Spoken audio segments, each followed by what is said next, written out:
Welcome to another Connection here on TKO8 Television. Dennis King, thanks for joining us on the Connection Show this week. Each Monday we come into our studio and have different organizations come in to talk about what they do. We have a pretty big coverage area, and we have a lot of great organizations. And some of these organizations we don't really know what they do. And a little bit different today. Our first two guests is actually with the criminal justice system, the 14th Judicial System, and we're going to talk with them about something that's very important, and a lot of us don't think about it. Stay with us. Be back in a moment.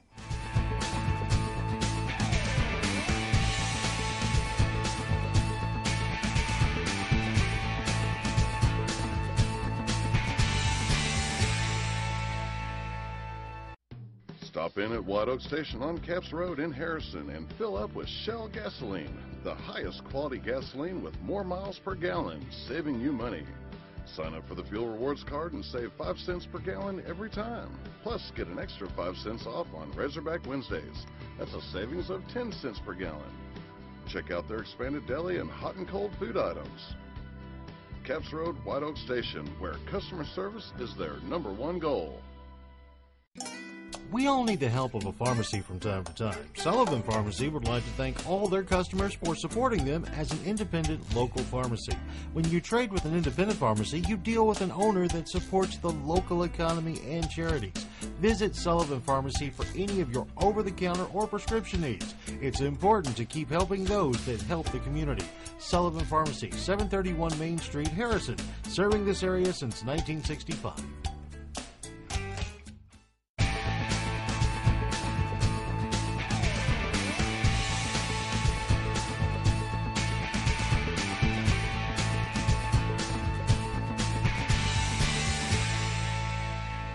Back on Connection here on TKO8 Television. Our first two guests in the studio today with us, they're with the 14th Judicial District, David Etheridge, who's the prosecuting attorney for the district, and also with him, his sidekick, let's call her a sidekick, April Plunk. Thank you so much. April's a coordinator there. David, good to see you both. Thanks for coming in today. Pretty serious topic we're going to talk about, but a little bit about yourself, you two, and then we'll get into this. As you mentioned, I'm the prosecuting attorney for the 14th District, and I thank you very much for taking time to have us here today. This is a very important thing for us. I have with me April Plunk. April is my victim witness coordinator here in Boone County, and one of the things that April's made a great effort to do that I appreciate is we want to do a better job of trying to help take care of victims and also to honor and help victims who've been through the tragedy of crime in whatever way that may be, whether they've lost someone or they just experienced crime directly in their life. And so that's what we're here for, to talk about a little bit today. So, and it's a different thing. I know that some people think all we do is prosecute, and we do a lot of prosecution, unfortunately. But one of our roles also is to help victims the very best way we can. And so that's the importance behind having April here with us today. You know, real quickly, for those of you in the viewing audience, we've been doing the court show for many, many years. Got started with it with Judge McCorkindale about 19 years ago. He said, yeah, I'll let you bring the camera in the courtroom. Probably won't last very long, but we'll let you try it. Well, long story short, we've been there ever since, because what we were trying to do is let people see what goes on in the judicial system. And a lot of people will never go to a courthouse, never go in and sit there and watch pleas and arraignments or a jury trial, whatever, but you need to know what's going on. And methamphetamine was really going strong, just getting going good back then. And people here thought we didn't have a problem with drugs. But even though we're a small community, we're like communities across the country, as you know, David and April, drugs touch the lives of everybody. And so in doing this, I kind of feel like I'm part of the court system, because I've been around, and it's really bad when I go down there once in a while on Friday and I see some of the family members coming back through the system that their fathers and grandfathers may have been there 15, 16 years ago. Sad story, but it happens, as you know. It is a situation. We're going to talk about the National Crime Victims' Rights Week, but kind of touch on some of the issues you run into there, and then we'll get into this. But that's got to be a touchy situation. And April, I commend you for being coordinator for David and his. It is difficult because at the end of the day, we're having to do the right things for the state of Arkansas, and that's who we represent, the state of Arkansas. But we never want to forget that the people we're really trying to take care of is the victim of that crime. And we do have victimless crimes sometimes, but most of the times we don't. There's a family who's been harmed because of whether it's, again, violence or drugs, and unfortunately drugs, and particularly methamphetamine, are a big thing of what we deal with. And because of that, there are people who are hurt in many ways. Sexual assault victims are a large part of what we come in contact with. And one of the great things that April's able to do is to meet with those people, to give them input on what's going on so they stay aware of what we're doing when a case is moving forward. You're in court all the time, so you see it, but like you said, most people have no idea what's going on in the court system, and they're scared, they don't know what's going to happen to them. And so April's a great liaison between my office and those victims to help them know what's happening. And, you know, April, the thing about it is, people, I guess, unless you were in the situation that these families are in, you wouldn't know what's going on. But it's a traumatic time for these families, no matter if it's a child involved or an adult or abuse situation or whatever. You know, most people don't know the law. They don't know what their rights really are, and they don't know what's going to happen. How long, drawn-out process is this going to be to hopefully get some type of justice? Right. Unfortunately, well, first I'll say it's an honor to be able to represent those victims and to help them through it, because it's very intimidating. The judicial system, if you have never had anything to do with it, it can be very intimidating. And my whole goal is to be able to walk them through that so that they're comfortable with us and they know that we have their back and we're on their side. Yeah, that's fantastic. I see you in court a lot with families sitting there, and you can tell by the looks on their faces, and of course I'm sure you try to keep the young kids out of the situation, and I would certainly glad to see that. But the adults, they're representing the families, whatever the case may be, as you mentioned, David. They need consoling, they need advice, they need just a holding hand, if you will, to make it through the process of the system. Because it's for a lot of people, when you get talking about going to a jury trial or even a plea agreement, lots of times I hear your people talk about, well, we've visited with the family and they agree on this plea if it doesn't go to trial type thing. A lot of people don't understand that part of it, you know. And let's get into April, what we're doing for the month of April, and kind of what's going to happen here. Okay. If you would. April is a special month. It is Child Abuse Awareness Month, and it's also Sex Assault Awareness Month. During that month, the week of April 8th through the 14th is a very special week for me because that's National Crime Victims' Rights Week.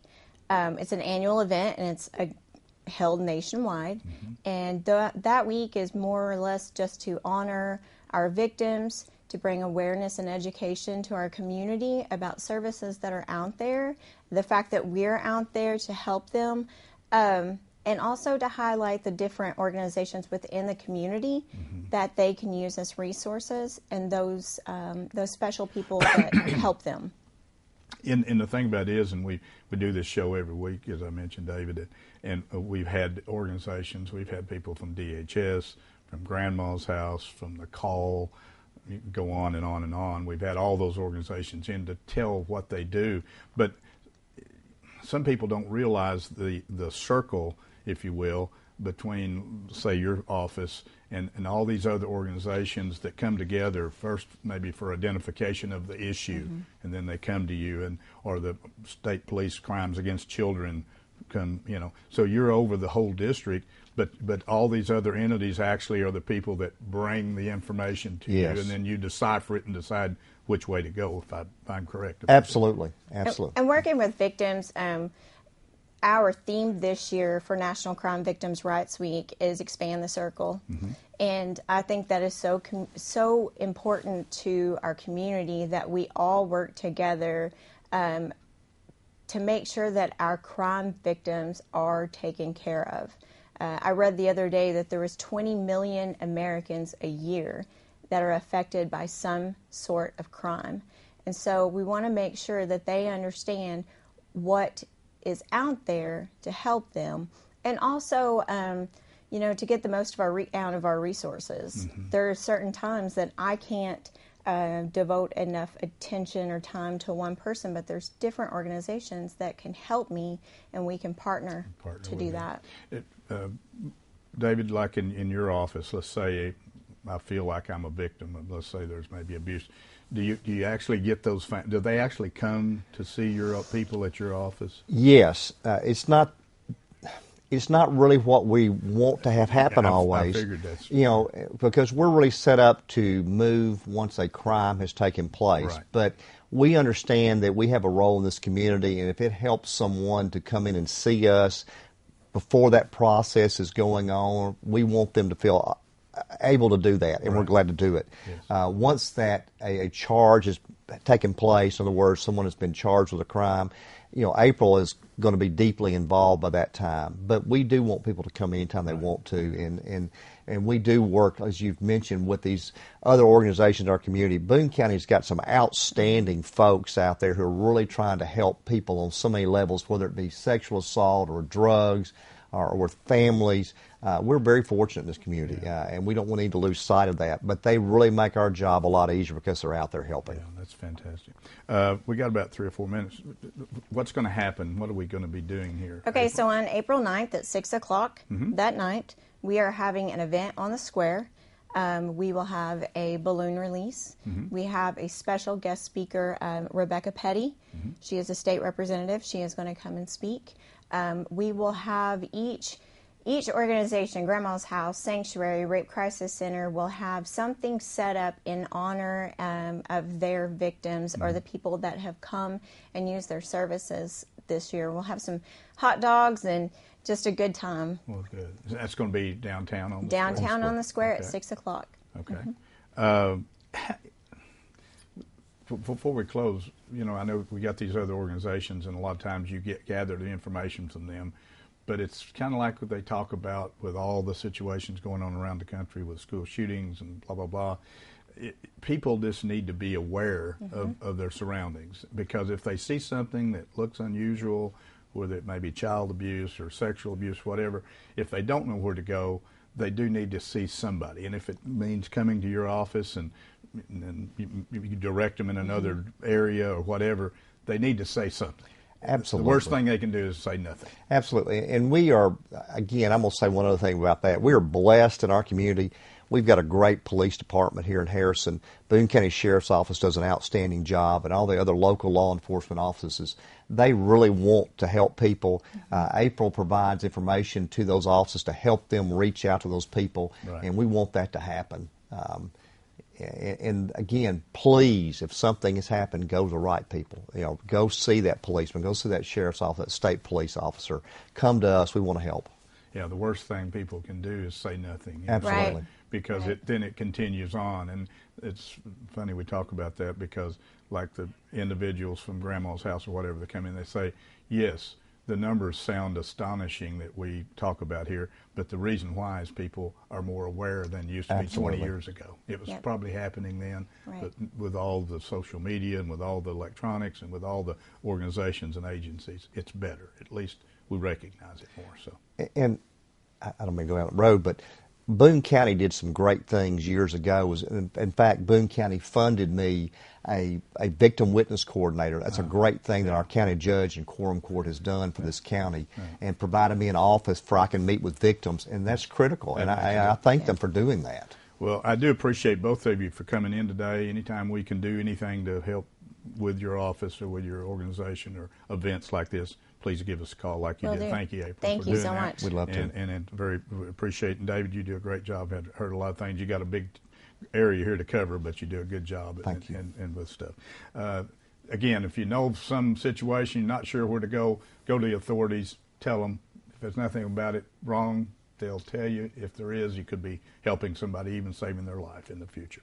David Etheridge, appreciate it. April Plunk for coming in today. Don't forget about April the 9th is a big day.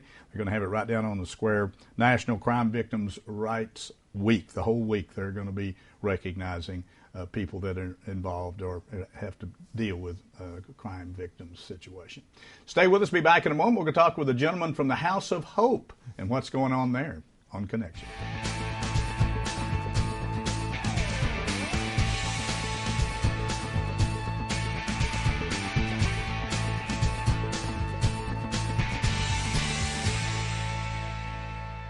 Many things have changed over the years, and so has auto body repair.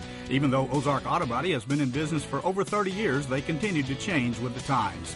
They believe protecting the environment is important and have done so by using environmentally friendly waterborne paint from PPG. This aligns with the technology used by original manufacturers and gives you a lifetime limited warranty. Quality PPG waterborne paint, ASC certified personnel, plus 24-hour towing service. Ozark Auto Body in Harrison, always taking pride in excellence.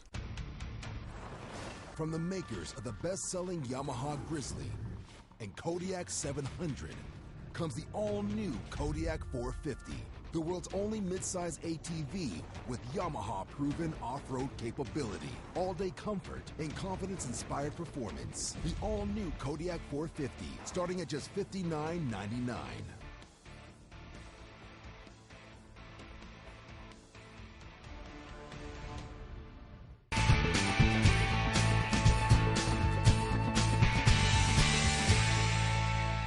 Back on Connection here on TKO8 Television. Dennis King, thanks for joining us on the show this week. Our next guest in the studio comes to us from the House of Hope. And as a matter of fact, the new executive director of the House of Hope, Roy Thomas. Roy, thanks for coming in today. You're welcome. Appreciate it very much. First time you've been in here to talk to us, so we won't put you on the spot too bad. Thank you. I appreciate that. Well, how's the new job coming? It is coming. It's coming along. It's a learning experience. Obviously, I have not been in a 501c3 right. Before, and so I'm learning quite a bit. Quite a bit about. Now, you were involved before. I mean, before you took this job right. in the House of Hope. I was a volunteer for a little over 3 years now. I started out as a driver, driving clients around, job interviews, doctor's appointments, so on and so forth. And then it just kind of evolved. I went into the office and helped them out on some of the computer work. And here I am. Here you are. You know, for those of you that may not know where the House of Hope is located, it's down by Edwards Grocery, kind of right across the street there from Edwards Grocery. And of course, you had to go. You went through the turmoil of the flooding situation back a year or so ago, and you had to redo the inside. I was down there to see you the other day. It's the first time I had been in the House of Hope, and they've repainted and redid the kitchen. Of course, a whole bunch of the stuff that got water damage. And it's really a nice location. It's actually a location where homeless people, it's not an overnight setup, but they serve meals there. They do so much to try to help the homeless people in the area find a job, find a place to live, transportation. They take people around. You do a lot of stuff.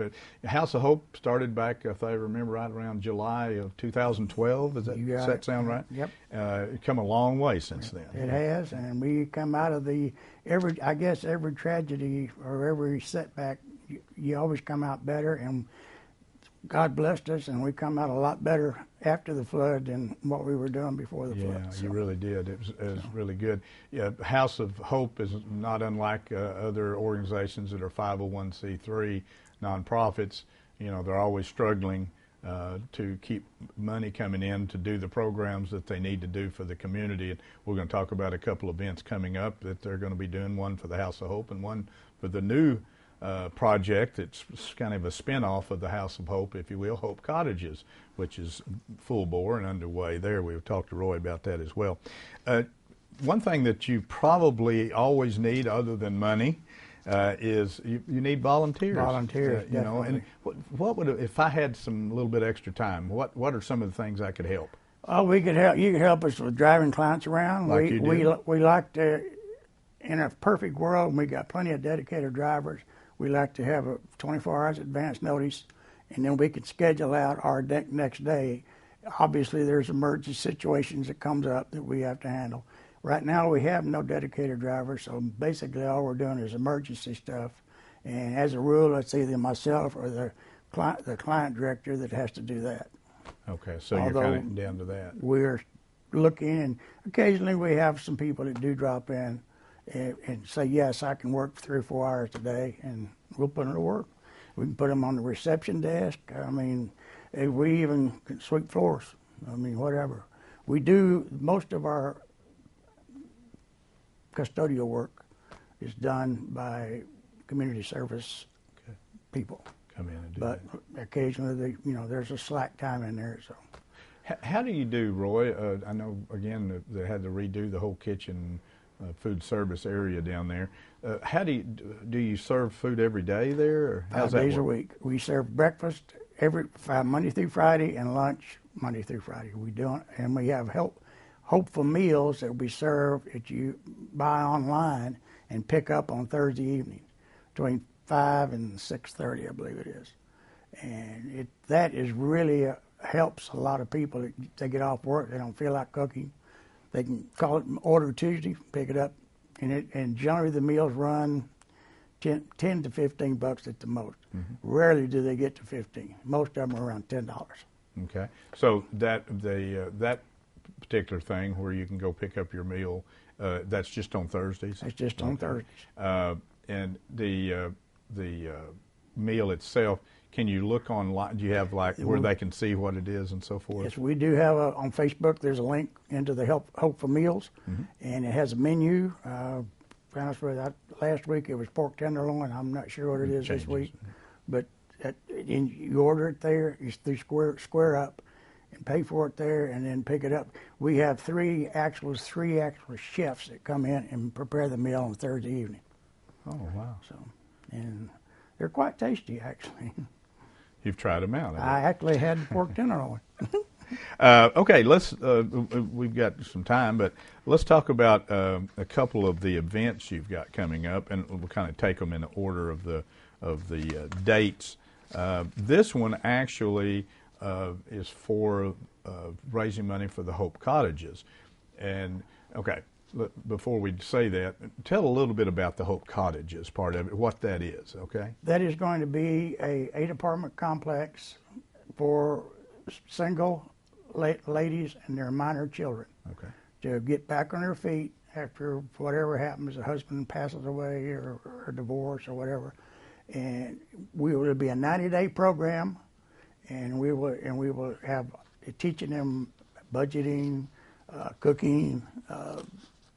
Kids will have daycare for them so they can get a job. And it's quite a lengthy, drawn-out thing, and it's going to be really. It's something. In other words, they'll have a place to live for 90 days without having to pay out anything. Okay. So basically it's a transitional housing facility to get women and children, families, no males that are allowed there, but to get single moms or whatever the case may be, and their children, get them some help to where maybe they can get out after 3 months there. You'll find them a place, or to get them a job or whatever. It's going to be one of those. They will not to prevent them from being homeless. Basically, is what it amounts to. Okay. So the event coming up is a Run for Hope. It's a glow run that's coming up on Friday, April the 6th at 7 p.m. Where are they going to start that? They're going to start at the House of Hope. They're on Stevenson, and it'll finish on the House of Hope. Okay. I'm not sure of the route yet. They've laid the route out, but I don't know. Actually, you can probably go into Facebook and get to it off Facebook, and it'll probably give you a lot more information there. Okay, but it'll be a glow it's a 5K. run, and starting at 7. Obviously, glow run means it's going to be after dark, at least when it finishes. So a lot of fun for those of you who may not have ever participated in the glow run. It's a lot of fun, and this is to raise money. Do you know what the fee is by chance? $25. $25. Okay, so you can participate in the glow run for $25 sign-up fee, and you can. Nature's Wonders is actually one of the locations where you can get a form and sign up, or you can go House of Hope. House of Hope, or you go on Facebook. Go on Facebook. So there's some different ones. Okay, so that one's coming up on April the 6th. Then you have another one coming up, another fundraiser, which is kind of closer to you and I. Right. We'll give up the run part, okay? Yeah. This is actually for the House of Hope. It is their first annual golf tournament sponsored by Cornerstone Bank, one of the new banks in town. Is going to be the key sponsor for this. You want to talk a little bit about that one? Yeah, it's going to be a 2-man scramble, $150 per team. It'll be on Monday afternoon at 1 o'clock on April 23rd. There will be lunch from 12 to 1. Okay. And we hope to have a full tournament. I'm going blank all of a sudden. Well, you'll have, obviously, you're going to have like First, second, and third place. Okay, and then you have whole prizes. There'll be close to the hole and longest drives. Okay, and it is for persons. for men and women. Right. I mean, two-person scramble. Two-person scramble. So you ladies out there can sign up, or you can sign up with your husband, your spouse, whoever, friend, whatever. And actually, $150 per team, including lunch and the prizes you'll have an opportunity to win, is about the going rate for most tournaments anymore, about $75 per person. Isn't that right, Roy? That's right. And this is going to be at the Harrison Country Club. So they've got forms out there, I know. You can go by and pick up a form. There will be rental carts available. If you don't have a cart, you circle on the form that you need a cart, and that'll be an extra amount.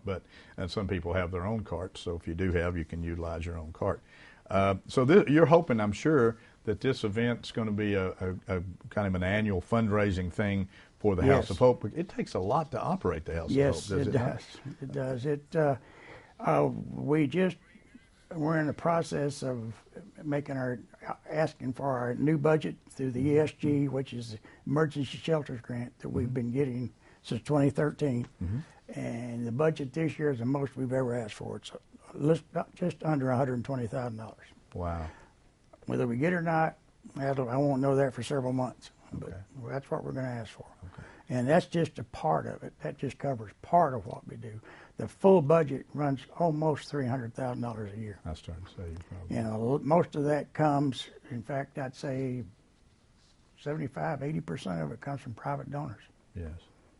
So you can see with over a $300,000 budget to operate the House of Hope, we're just talking about the House of Hope now, they need your help. So if you happen to know somebody that likes to play golf, maybe they haven't heard about this golf tournament, it would be very helpful, be a lot of fun, but it'll also be very helpful in funding the House of Hope in the future, because they do need and operate on donations and fundraising events like this. So the grant is just a small part of it, and you never know about grants. Hopefully they'll get more than they expect, but sometimes you get less than you expect. A lot of it depends on what the government decides to send down the pipeline. Yeah. So, you know, the House of Hope concept for a small community like Harrison is an excellent facility to help those people in need, those homeless people that maybe don't have a meal, they need just help finding a job or need transportation, they don't have an automobile or any way of getting around. So it's a facility that is much needed in our community. They've touched a lot of lives since opening up July of 2012, and hopefully will continue to grow with your help. And again, if you'd like to volunteer, go down and see Roy. I bet down you see me, I'll be there. If I'm not there, I'll find somebody that will be there. So if you happen to be got some extra time out there and you'd like to volunteer, maybe you can't do it every day, they'll take whatever they can get, and you can go down and see Roy about it, and he can tell you some of the different things they need done, and pick something that you think you would enjoy that would also benefit the House of Hope. And it's a great thing. I hope your golf tournament goes well, Roy, and we'll put this on our bulletin board. I'll be looking to see you there. And we appreciate you coming in today, and congratulations on your executive director job. Keep that golf game going, though. You can't let that mess up your golf day. Roy Thomas, the executive director of the House of Hope here in Harrison. If you could help them out, they have two events coming up, one on April 6th for the Hope Cottages, and then also this one coming up on April 23rd, which is a golf tournament for the House of Hope. Either one or both would be appreciated donation-wise, and they always accept donations, and they always need volunteers. Roy, thanks for joining us. Good luck with your tournament. Thanks for joining us on the Connection Show this week. We hope we brought some information to you perhaps you didn't know about. We'll see you again next time.